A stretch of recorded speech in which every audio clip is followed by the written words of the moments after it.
So ఇంత సింపుల్‌గా మంచిగా మాట్లాడుతున్నారు మీరు. సో మూవీస్‌లో గూడా అవకాశాలొచ్చినాయి. సో అవును. మూవీస్ గూడా కొన్ని చేయడం జరిగింది. హ్మ్. సో అంటే మూవీస్‌లో ఎట్లొచ్చింది ఛాన్స్? మూవీస్‌లో సేమ్ నేను షార్ట్ ఫిల్మ్స్‌కి వీటికి ట్రై చేసే టైంలోనే యాక్చువల్లీ మూవీస్‌కి ట్రై చేస్తా ఉంటే షార్ట్ ఫిల్మ్స్ వచ్చినాయి. హ్మ్. మూవీస్‌కి ట్రై చేస్తా ఉంటే నరేష్ అని ఒకతను అసిస్టెంట్ డైరెక్టర్‌గా వర్క్ చేస్తాడు మూవీస్‌కి. తను రిఫర్ చేసిండు. ఒక మూవీకి రిఫర్ చేస్తే ఆ డైరెక్టర్ గారు చూడంగానే హీరోయిన్‌కి ఫ్రెండ్ రోల్ తీసుకున్నారు. 'రాజ్ తరుణ్' మూవీ. అది ఇంకా రిలీజ్ అవ్వలేదు.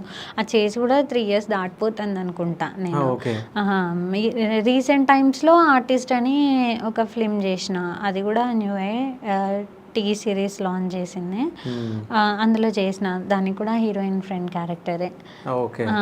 సో నా ఇంకోటేదో 'గాయకత్తర్' అని జెప్పేసి అవును. నేను మెయిన్ లీడ్‌గా చేస్తాను. నా ఇన్‌స్టాగ్రామ్‌లో అదే. పోస్టర్స్ అవి ఉంటాయి గదా! హ్మ్. సో, అది నేనే మెయిన్ లీడ్‌గా చేసింది. గోదార్‌ఖన్‌లో షూట్ జరిగిందన్నమాట. మొత్తం న్యూ టీమ్. అది ఏంటంటే నేను ఒక ముక్కు అవినాష్ గారిది ఒక ఫిల్మ్ జరుగుతుంది. సో, దానికి ఆడిషన్స్‌కెళ్ళిన. అంటే అది ఇంకా స్టార్ట్ జేయలేదు. ఆ మూవీ ఆడిషన్స్ జరిగే టైంలో ఇప్పుడు మా గాయగత్త టీమ్ ఎవరైతే ఉన్నారో వాళ్ళు అక్కడే ఉన్నారు. సేమ్ ఆ హ్మ్. మూవీ టీమ్‌కే వీళ్ళు వర్క్ చేస్తాండ్రు.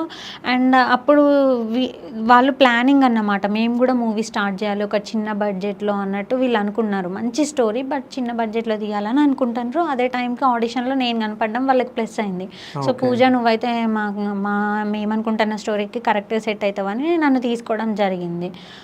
మొత్తం డైరెక్టర్ భారత్ గానీ, కిరణ్ గారు అండ్ హ్మ్. డీఓపీ శివ, మా హ్మ్. టీమ్ అంతా మొత్తం మన గోదార్‌ఖన్ వాళ్ళే. ఓహ్!